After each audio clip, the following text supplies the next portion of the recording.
Good morning eighth class. अच्छा, आपका civics में सेकंड चैप्टर रह रहा है, वो मैं आज करा रही हूँ। तो इसमें जो आपके इम्पोर्टेंट पॉइंट्स हैं हम उन्हें डिस्कस करेंगे। तो आपके सेकंड चैप्टर का नाम है the parliament and making it's law.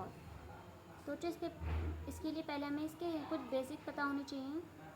जो हमारी गवर्नमेंट है वो कितने टाइप्स की होती है और उनके क्या क्या फंक्शन हैं और कितने पार्ट्स में डिवाइड है, तो हम ये जानेंगे पहले।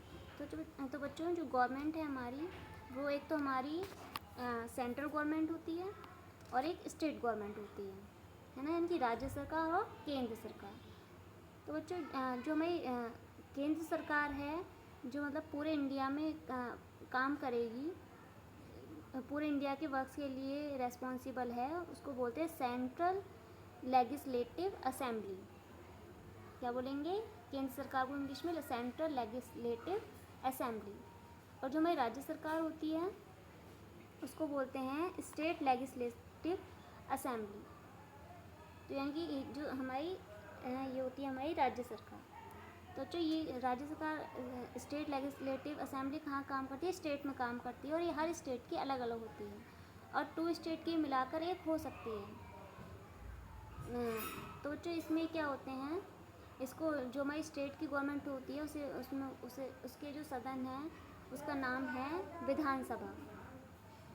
इसके जो मेंबर्स होते हैं उन्हें हम एमएलए बोलते हैं, है ना। जो स्टेट लेजिस्लेटिव असेंबली के मेंबर होंगे उनको एमएलए बोलेंगे। एमएलए आपने सुना होगा, मेंबर ऑफ लेजिस्लेटिव असेंबली। और फिर नेक्स्ट है हमारी जो सेंट्रल लेजिस्लेटिव असेंबली है, जिसे हम क्या बोलते हैं? संसद बोलते हैं। क्या बोलते हैं? संसद, इंग्लिश में पार्लियामेंट। जो संसद भवन कहाँ है आपका? दिल्ली में है। और जो हमारे जो संसद के जो मेंबर्स होते हैं, उनकी पार्लियामेंट के जो मेंबर होंगे उनको हिंदी में हम सांसद बोलेंगे, संसद के मेंबर को सांसद, और इंग्लिश में बोलेंगे एमपीज़। एमपीज़ का मतलब है मेंबर ऑफ पार्लियामेंट। तो बच्चों, होप आपको समझ में आ रहा होगा क्या क्या बताया मैंने अभी आपको। State government, state legislative assembly जिसका नाम है विधानसभा, उसके मेंबर्स को बोलते हैं MLA, member of legislative assembly, यानी कि इसका स्टेट लेजिस्लेटिव असेंबली का मेंबर। और सेकंड हमारी जो सेंट्रल गवर्नमेंट है, जो सेंटर में काम करती है, केंद्र में काम करती है, जो दिल्ली से वर्क करती है, उसे बोलते हैं हम सेंट्रल लेजिस्लेटिव असेंबली। इसको बोलते हैं संसद पार्लियामेंट। और जिसके मेंबर्स होते हैं उनको हम एमपीज़ बोलते हैं, मेंबर ऑफ पार्लियामेंट असेंबली। हम इसकी जो हमारा पार्लियामेंट है, इसके भी हम 2 पार्ट्स हैं, ठीक है, जैसा आपको दिखाई दे रहा है। पार्लियामेंट को 2 पार्ट में डिवाइड किया गया है। क्या क्या है? राज्यसभा और लोकसभा। आपने नाम सुने होंगे, राज्यसभा एंड लोकसभा। तो बच्चों, जो हमारी राज्यसभा है उसको अपर हाउस बोलते हैं। 2 हाउसेज हैं पार्लियामेंट के, राज्यसभा एंड लोकसभा। राज्यसभा क्या है? अपर हाउस है, और लोकसभा क्या है? वो लोअर हाउस है। तो जो आपको समझ में आ रहा होगा कि जो राज्यसभा है वो अपर हाउस, लोकसभा क्या है?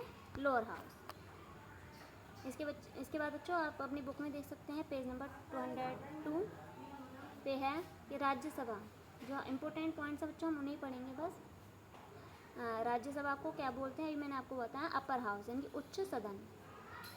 इसमें बच्चों कितने मेंबर्स हो सकते हैं? इसमें मैक्सिमम आपके 250 मेंबर्स हो सकते हैं। कितने मेंबर? Maximum 250 members. और जो हमारा लोकसभा है, लोकसभा में हमारे 550 मेंबर्स हो सकते हैं। यानी कि राज्यसभा में कम मेंबर्स हो सकते हैं और मैक्सिमम जो है लोकसभा में 550, यानी कि ज़्यादा हो सकते हैं। जो राज्यसभा है 238 ऑफ देम रिप्रेजेंट स्टेट। अच्छा बच्चों, इसमें नेक्स्ट इम्पोर्टेंट बात क्या है, इसमें जो है 12 मेंबर्स होंगे, 250 में से 12 मेंबर्स होंगे, उनको कौन नॉमिनेट करता है, कौन बनाता है? 12 मेंबर्स को हमारे प्रेसिडेंट बनाते हैं। क्यों बनाते हैं? देखो बच्चों, नेक्स्ट पेज पे क्यों बनाते हैं? क्योंकि इन लोगों ने जो है हमारे देश के लिए बहुत अच्छे अच्छे काम किए होते हैं, इसीलिए 12 जो है जिन लोगों ने art, literature, science and social service in चीज़ों में नाम कमाया होता है, उनमें से 12 जो मेंबर्स हैं वो आपके राज्यसभा में बनाए जाते हैं, राज्यसभा के सदस्य बनाए जाते हैं। ये क्या बनाए जाते हैं? एमपीज़ बनाए जाते हैं। समझ में आ रहा है आपको? और राज्यसभा बनने के लिए क्या वरीयता होनी चाहिए, यानी कोई भी बन सकता है राज्यसभा का सदस्य। उसकी एज कितनी होनी चाहिए? कम से कम 30 ईयर्स होनी चाहिए, इनकी 30 ईयर कम से कम एज लिमिट है। आगे देखेंगे बच्चों, उसके 1/3 of its members retire every 2 years. और जो हमारे 250 मेंबर्स हैं उनमें से 1/3 जो है हर 2 साल बाद नॉमिनेट किए जाते हैं, रिटायर किए जाते हैं। And fresh elections are held for these members. और इन्हीं जो रिटायर होंगे 1/3, उनकी जगह नए मेंबर्स आएंगे, उनके लिए न्यू इलेक्शन होगा। Is therefore the permanent house and it's never dissolve. तो बच्चे इसको परमानेंट हाउस भी बोलते हैं राज्यसभा को, क्योंकि ये कभी भंग नहीं होता। तो बच्चों आपको इसमें क्या क्या पता चला? मेन है इसमें मेंबर्स 250 मेंबर्स, एज लिमिट क्या है इसके मेंबर बनने की? 30 ईयर्स हैं। और 12 जो है मेंबर्स वो हमारे प्रेसिडेंट द्वारा नॉमिनेट किए जाते हैं, इनकी नियुक्त किए जाते हैं। और वो किस किस क्षेत्र में से होंगे? 6 क्षेत्र हैं हमारे, art, literature, science and social service और इकोनॉमिक, और 1-2 और हैं, उनमें से बनाए जाते हैं। जिन लोगों ने इसमें इन फील्ड में सराहनीय काम किया होता है, योगदान दिया होता है, वो मेंबर्स बनाए जाते हैं प्रेसिडेंट द्वारा।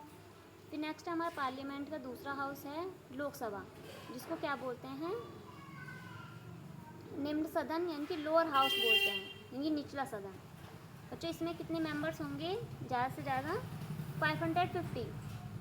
उसमें 250 थे, इसमें 550 मेंबर्स हो सकते हैं ज़्यादा से ज़्यादा, जिसमें से जो 20 मेंबर हैं वो यूनियन टेरिटरी में से ही बनाए जाएंगे। और इसमें क्या है? और इसमें जो है 2 मेंबर्स जो है एंग्लो इंडियन प्रेसिडेंट द्वारा नियुक्त किए जाएंगे। और इसमें जो है, जो हमें इलेक्शन होते हैं वो हमें लोकसभा के लिए होते हैं। और आपको पता है इंडिया का सिटीज़न जो है, कोई भी सिटीज़न है इंडिया का जिसकी 18+ एज है, वो उसको क्या है? वोट देने का राइट है, क्योंकि वो अपने सरकार, अपने पसंद का मंत्री चुन सकता है। और लोकसभा के मेंबर की एज कितनी होनी चाहिए? मिनिमम 25 ईयर्स होनी चाहिए, इनकी 25 साल का होना चाहिए लोकसभा का सदस्य बनने के लिए। राज्यसभा का सदस्य बनने के लिए 30 साल है, और लोकसभा का सदस्य बनने के लिए 25 ईयर्स हैं। और जो एक और इसमें इम्पोर्टेंट बात है, जो राज्य लोकसभा के जो मेंबर्स होंगे वो इंडियन सिटीज़न होने चाहिए, कि हमारे इंडिया के नागरिक होने चाहिए। और क्या होना चाहिए? People who are government service. और कौन कौन व्यक्ति लोकसभा और राज्यसभा यानी कि पार्लियामेंट के सदस्य नहीं बन सकते, एमपीज नहीं बन सकते? वो कौन कौन है? वो कोई, अगर कोई वो गवर्नमेंट सर्विस में है, यानी कि सरकारी नौकरी है, तो वो इनका पार्लियामेंट का मेंबर नहीं बन सकता। इंसॉल्वेंट है और मेंटली रिटायर्ड है, यानी कि दिवालिया है और मानसिक तौर पर बीमार है। और क्या है? Not qualified to be the member of parliament. ये लोग जो है पार्लियामेंट के मेंबर्स नहीं बन सकते हैं। तो जो पार्लियामेंट का रोल क्या क्या है? जो डिसीज़न मेकिंग है, डिसीज़न लेना है, लॉज बनाना है, और क्या करना है? देश के गवर्नमेंट को चलाना है। तो बच्चों इसमें यही इम्पोर्टेंट बातें थी, ये मैंने आपको एक्सप्लेन कर दी हैं।